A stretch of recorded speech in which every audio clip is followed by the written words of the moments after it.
Yep, it was a battery.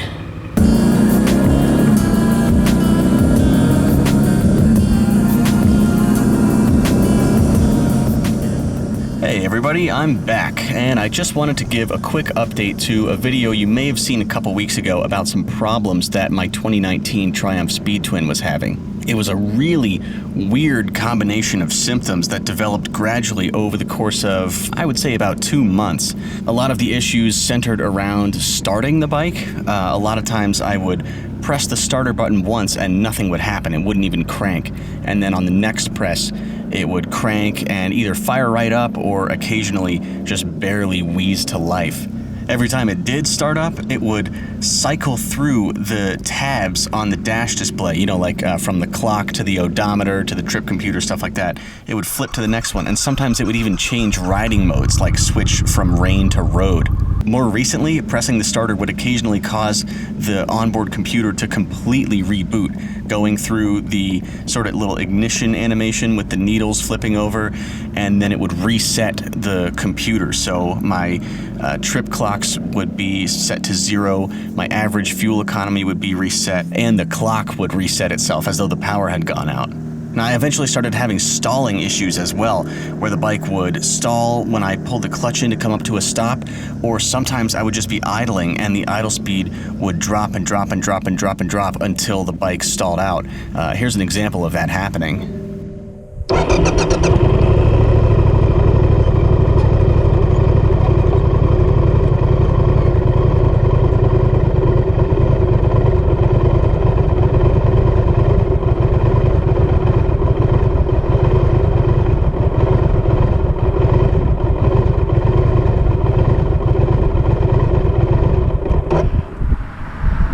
Finally, the scariest issue that emerged was I was getting a ton of dash lights. Just this Christmas tree went off on the dashboard, which looked pretty alarming at the time, but after reading the manual later on, I found out that that is just indicative of a ABS malfunction. And also a handful of times my odometer stopped working altogether. I would watch the trip clocks very closely over a long stretch of open freeway at high speed, and they wouldn't go up at all, not even by 1/10 of a mile. So finally, this all came to a head somewhere in the middle of Montana when I tried to start the bike and it wouldn't start at all. The computer was just totally dead. I looked under the seat and saw that the wires for my Koso Apollo heated grips, which I had wired directly onto the battery, one of them, the red one, the positive lead, was like melted, or the little rubber cover on it was black and melted. This led me to believe that I had somehow caused all of the problems I was having with the way I chose to install the Koso Apollo heated grips. I know that it's best to run them off a relay, and that is what I'll be doing in the future. Won't have to worry about that for a few months. But no, it turns out that what I had done was the wire for the Koso grips, the red wire, didn't come with a ring terminal on it. So rather than attaching one myself, I decided to just be lazy and kind of twist the exposed copper around the battery terminal and tighten it down, hoping it would stay there. Well, it turns out it didn't, and a lot of strands of copper worked their way loose and were no longer in contact with that battery terminal, effectively sending the same current through a much narrower gauge of wire, which resulted in the heat that cooked that rubber. You've probably heard the expression, I think it's actually a song title, if you're gonna be dumb, you gotta be tough.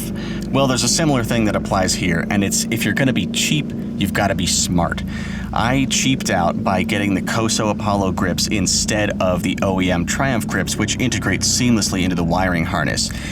And on top of that, I decided to be lazy and just wire them directly onto the battery without even using a ring terminal on the red wire.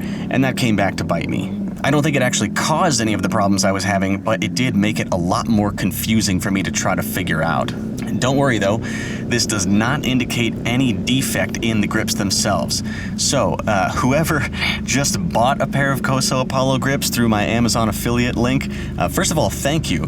And second of all, don't worry, you did not buy a product that's going to cause any problems with your Speed Twin, if that's what you're going to put them on. So I made my little video about this, and a lot of people commented saying that this might be the battery, which seems crazy because of, like, these issues are all so weird and seemingly unrelated. Like, why would there be an ABS malfunction because a battery was going bad? I don't know, maybe the sensor wasn't getting enough juice or something. Maybe it shares a sensor with the odometer and that wasn't getting enough power to run the ABS or the odometer.